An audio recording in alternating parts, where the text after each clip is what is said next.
Olá, faz algum tempo uma colega me procurou para entender o que havia acontecido com a filha dela.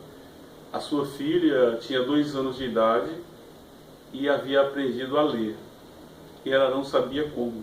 Era um bebezinho, ela tinha voz de bebê e lia frases pelo vídeo que ela me enviou, apesar de algumas palavras ela não conseguia pronunciar, mas ela lia.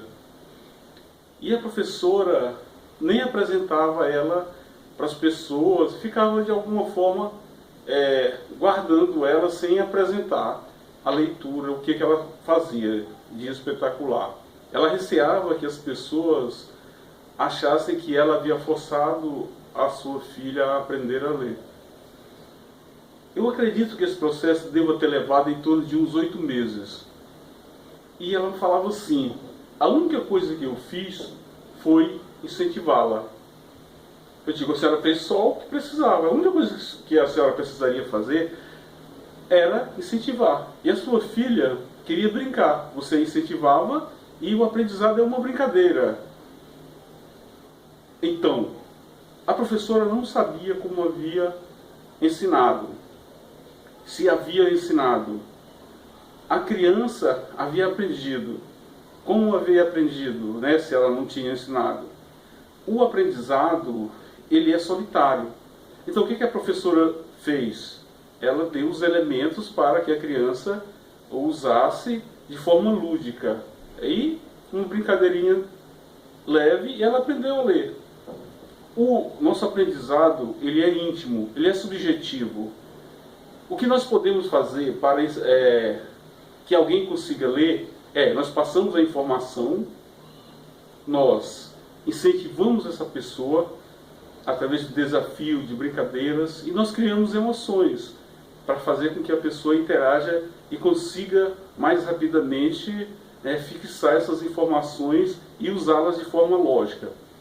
É igual ao nosso corpo. Nosso corpo, ele funciona, faz muitos movimentos independentes, involuntários. Nós nem sabemos o que ele faz, mas ele faz. É mais ou menos assim, a gente coloca algumas imagens meio doidas que nós nunca aprendemos a ler, letras misturadas, e nosso próprio cérebro junta eles. Então, andamos de bicicleta. Nós não sabemos como andamos de bicicleta. É o nosso corpo. O nosso cérebro também tem essa mesma função. Ele faz coisas que a gente não entende, mas ele faz muito bem.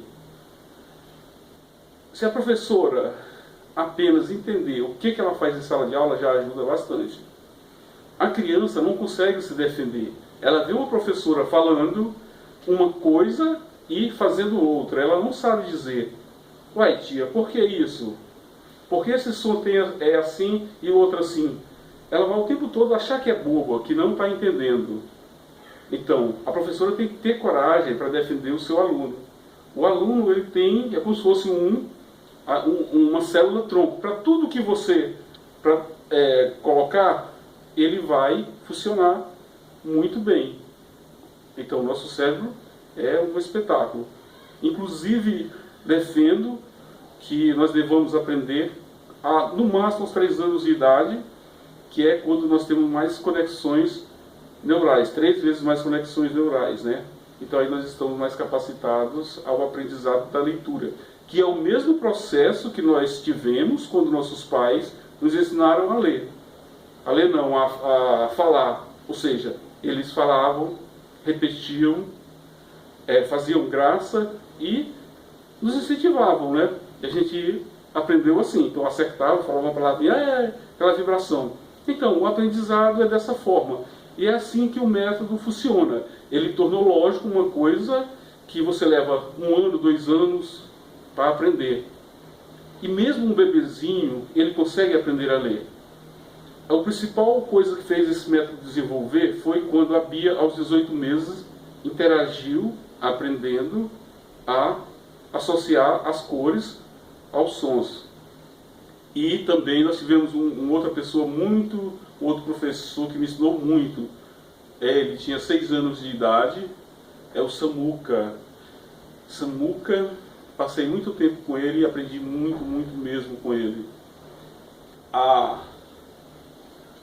A Renata foi uma outra aluna que foi a mais complexa para mim. Apenas na quarta aula ela foi entender a lógica. Quando ela entendeu a lógica, aí desabrochou. Ou seja, nós tornamos o sistema de aprendizado da leitura uma coisa lógica e rápida, fácil, como um desafio, uma brincadeira. Então, é assim que nós devemos fazer. Vamos aprender a brincar com o método novo, professora, mamãe, estão convidadas.